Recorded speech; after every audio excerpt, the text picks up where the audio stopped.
It's a sad day for quads. Puda is saving a lot of money by using the same bag for all their quads. These things come in the mail and I can't remember which one I ordered, and I have to look it up on the order number to see what it is. Anyway, today we're taking a look at this one. This is the Puda 250. This is an Ummagawd clone. So they give you this resealable bag. I guess it's in case you want to keep your quad fresh. It's like a Ziploc bag. I don't know. Maybe it's for extra pieces or something. Who knows?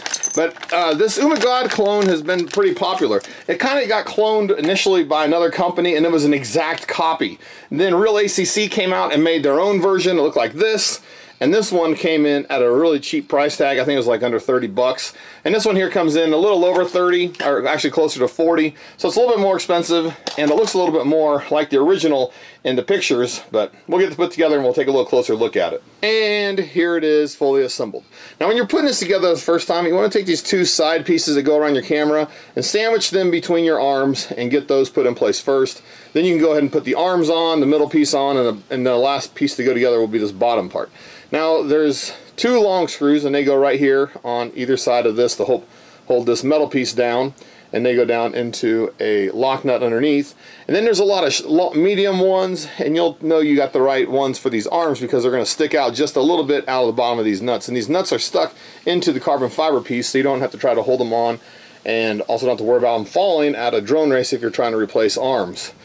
Another thing, back here in the back, these two screws, well, these two screws here and this one, these are all little short screws. They're about 1 millimeter shorter than these, and they go through here. If you try to put these in here, they're going to go down and hit the carbon fiber, and it's not going to pull up snug like it's supposed to. If you have any screws that are held back a little bit in these nuts, they are the wrong size screws there.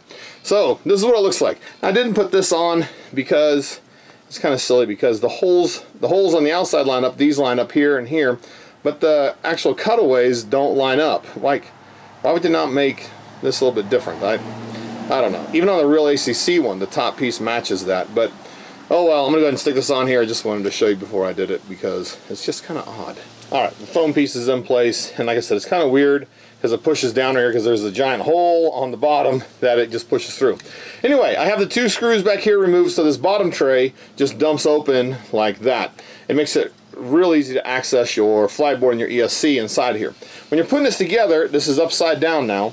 It comes with a long screw, long screw that goes through the bottom plate, and then you put the single nylon nut on there, and then your 4-in-1 ESC could go in there, and you can go ahead and you can solder your arms into place. And these these little grooves here are for your wires coming out to go down and go around and then go under, and that's to help keep it from sliding up or down, I guess, is at least how I think it's supposed to be. Then it can come down and attach into your 4-in-1 ESC. Once the 4-in-1 ESC is in place, you can take these nylon spacers, put them on there, and then you use the second set of 4 nylon nuts to hold the flight board down as you're putting it on there. Now the flight board will probably have to be mounted upside down unless you're going to spin it inside Betaflight or tell Betaflight it's flipped around, but it shouldn't be too bad to mess with, and it's going to be quite a bit of room, because even when you close this up, you still have, you know, enough room in here to fit your VTX in there up here on top if you wanted to have a stackable one. But you also have a lot of room back here for your VTX, and your camera is going to sit up inside the front here, and it has the holes here to go into the side of the camera, and the little adjusting screws in the back if your camera has those on the camera itself. So this actually, like, the guys who put this together, Ummagawd and his crew, they did a good job planning this out, because everything seems to have a place on here, which is really nice. This quad is really intended to have the battery sitting up on top, and that's why the pad is up on top and the arms are up on top to kind of center the gravity a little better. That way it makes it into a better freestyle frame, and it will roll and flip a lot faster and a lot smoother, rather than kind of looping around because of the weight being not in the center. Now the other thing it has is right here. This is where your battery wires are supposed to run down through there into your 4-in-1 ESC, and this is just to help hold it up out of the props. So you might have your XT60 connector coming up, so your battery plugs into there.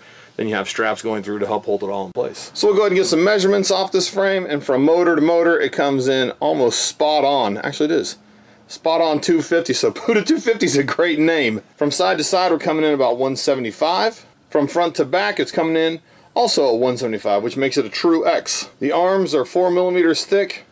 They're about 12 millimeters wide. The holes in the end of the arm support motors with a 16x9 hole pattern. The top plate's about 3 millimeters. The middle plate's about 2 millimeters. These side rails on the bottom are about 3 millimeters.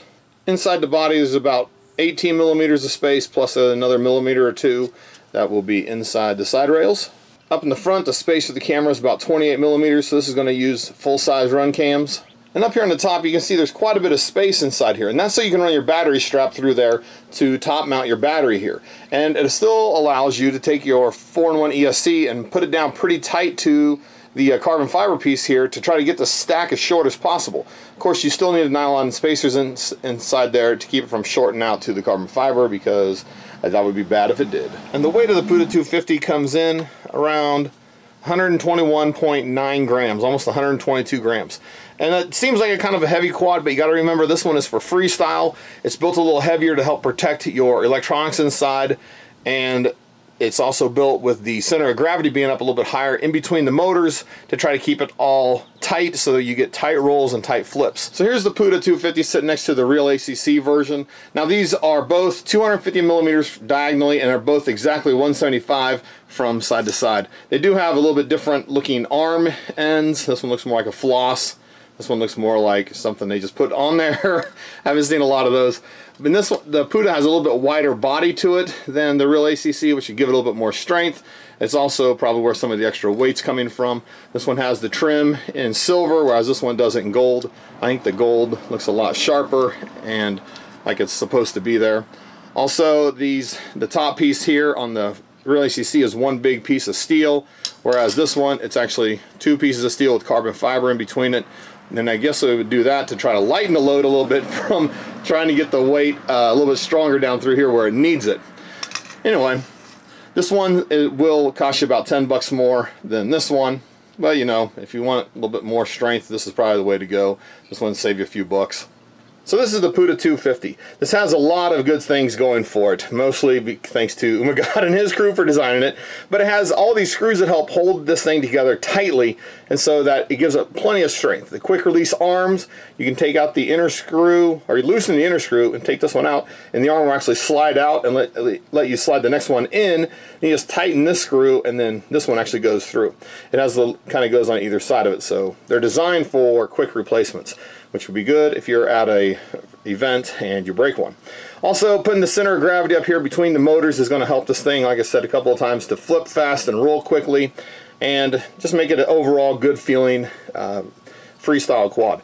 Now it is a little heavy, so it's going to be a little harder to race competitively against other people that have faster, lighter quads, but if you are just having fun, this would be just fine for racing as well. And it's going to be a little bit different stacking the 4-in-1 ESC and a flyboard in there upside down and flipping it over and trying to think about it when you're trying to tune it and set it up in beta flight. But you know, just play with it and you'll eventually get it right. Anyway, the Puda 250, this came from Banggood. If you have any questions about it, leave it down in the comments. I will try to help out as best I can. And as always, thanks for watching.